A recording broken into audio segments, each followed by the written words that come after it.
తిరుమలలో ప్రతి నెల 3వ శనివారం స్వచ్ఛ తిరుమల కార్యక్రమాలు చేపడుతున్నామన్నారు టీటీడీ అదనపు ఈవో వెంకయ్య చౌదరి. ప్రతి నెల 3వ శనివారం స్వచ్ఛ ఆంధ్రప్రదేశ్గా ప్రభుత్వం ప్రకటించిందన్నారు. అందులో భాగంగా తిరుమలలో స్వచ్ఛత కోసం అనేక కార్యక్రమాలు చేపట్టామన్నారు.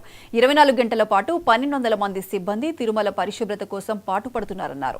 7 నెలలుగా వేస్ట్ మేనేజ్మెంట్ పై ప్రత్యేక శ్రద్ధ వహించామన్నారు. తిరుమల డంపింగ్ యార్డ్లో 2 లక్షల టన్నుల చెత్తను తొలగించామన్నారు. మిగతా 2 నెలల కాలంలో తొలగిస్తామని చెప్పారు. రోజుకు 78 మెట్రిక్ టన్నుల తడి పొడి చెత్త వస్తుందని వెల్లడించారు.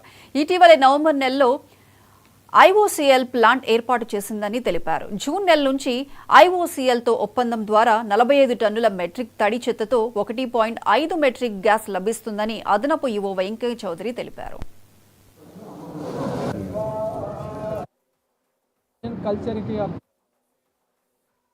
స్వచ్ఛత బాగున్నప్పుడు అక్కడ క్రమశిక్షణ ఉందని, అక్కడ పరిపాలన బాగుందని చెప్పి నానుడి ఉంది. మీ అందరికీ తెలుసు, మేము ఈ మధ్య రథసప్తమిలో స్వచ్ఛత మీద ఫీడ్బ్యాక్ తీసుకుంటే 97% ఫీడ్బ్యాక్ వచ్చింది. అంత బాగా ఒకవైపు వేస్ట్ కనపడుతున్న సెకండ్ మినిట్లో ఎప్పటికప్పుడే క్లియర్ చేసుకుంటూ ట్రాన్స్పోర్ట్ చేసుకొని ఎక్కడికక్కడ డెసిగ్నేషన్ ప్లేస్లకి పంపడం జరిగింది.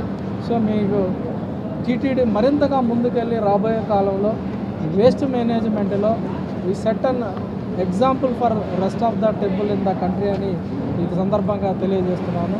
సో మీ అందరూ కూడా భాగస్వాములై అందరూ కూడా వారు క్రమశిక్షణతో, భక్తులు కూడా వచ్చిన భక్తులు క్రమశిక్షణతోటి ఇక్కడ ఉన్న టీటీడీ వాళ్ళు ఇచ్చిన సూచనలు పాటిస్తూ డిజిగ్నేటెడ్ దాంట్లో వేస్తే ఇక్కడ పనిచేసే వాళ్ళకు కూడా సులభతరం అవుతుందని తెలియజేస్తున్నాను. సో ఇది అందరూ కూడా స్వచ్ఛత అనేది అందరి బాధ్యత.